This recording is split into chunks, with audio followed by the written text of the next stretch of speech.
Assalamualaikum warahmatullahi wabarakatuh. Selamat berjumpa lagi dalam Ini Budi Podcast bersama saya Budi Dayak Kurniawan.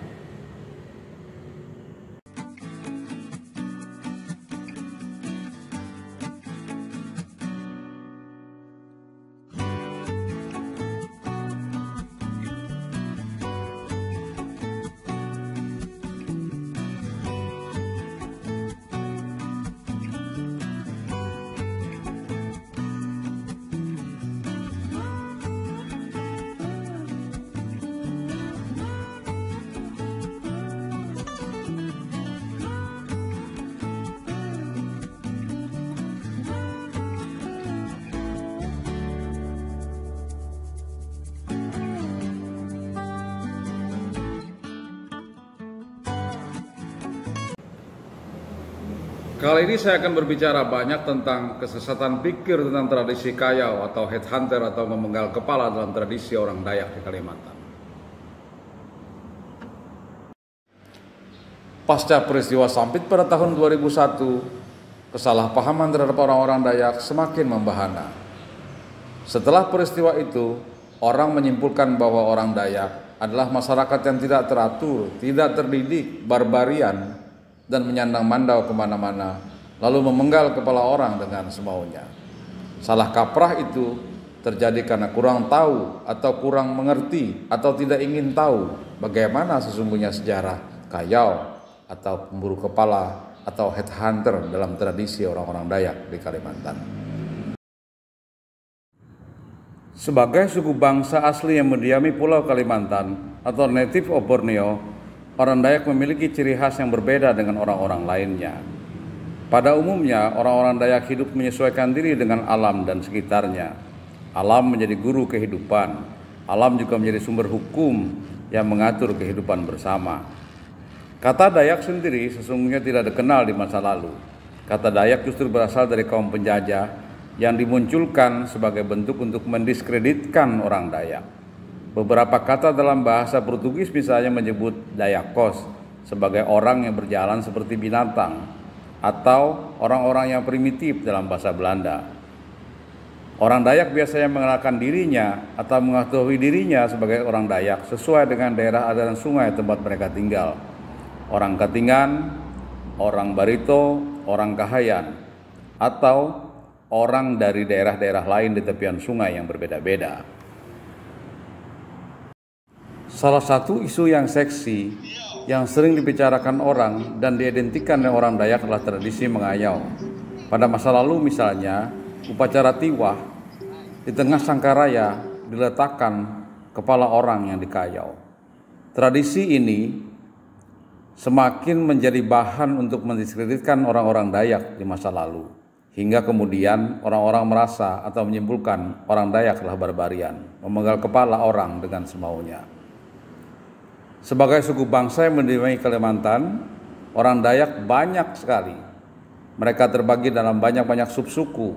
Bahkan sebuah penelitian menyebut suku itu berjumlah lebih dari 35 subsuku dengan tradisi yang berbeda-beda, dengan bahasa yang berbeda-beda. Setiap daerah aliran sungai saja di Kalimantan menggunakan bahasa yang berbeda, sehingga belum tentu sesama orang Dayak bisa berkomunikasi dengan bahasa yang sama. Tradisi kayau sendiri berlangsung marak sebelum tahun 1894, hingga kemudian muncul Pakat Dayak pada tahun 1894 yang dilangsungkan di Tumbang Anoy di Kabupaten Gunung Mas saat ini. Perjanjian Tumbang Anoy kemudian melahirkan beberapa hal. Pertama misalnya menghentikan tradisi kayau mengayau atau tradisi penggal kepala. Kedua, menghentikan tradisi jipen hajipen atau perbudakan. Ketiga, menghentikan tradisi asang basang atau saling perang suku seperti yang marak terjadi di masa lalu. Pertemuan Tumbang Anoy sendiri berdasarkan tulisan Profesor M. Usop dalam bukunya Pakat Dayak berlangsung ketika Bruce, residen Belanda wilayah Kalimantan Tenggara pada Juni 1893 mengundang semua kepala suku yang terlibat sengketa ke Kuala Kapuas atau Kalimantan Tengah untuk membicarakan upaya perdamaian.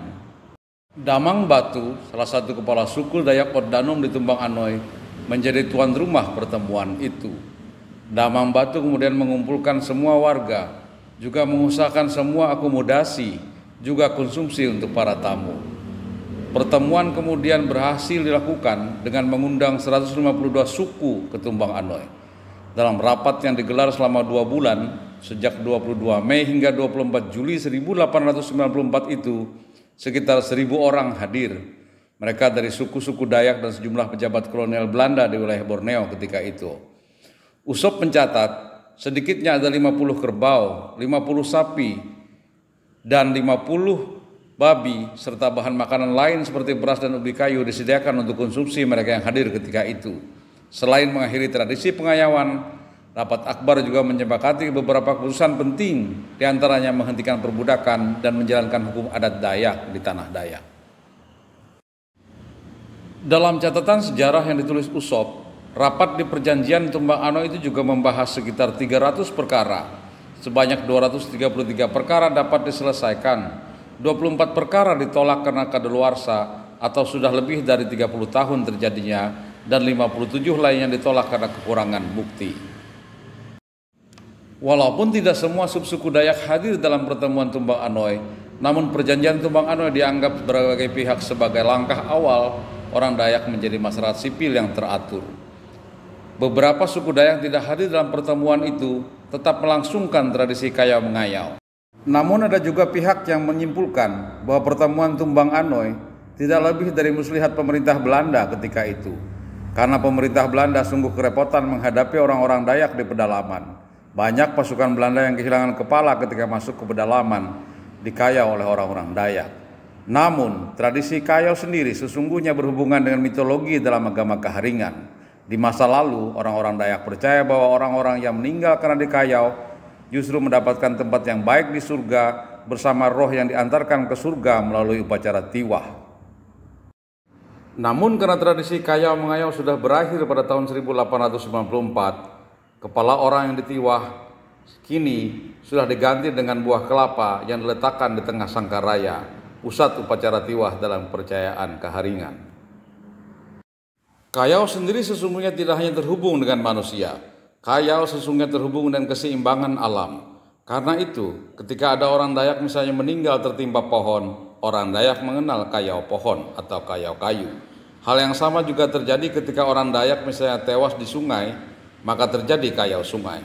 Karena itu, kayau tidak hanya terhubung dengan manusia. Menghubungkan peristiwa Sampit dengan tradisi kayau mengayau pada tahun 1894 tentulah bukan hal yang logis.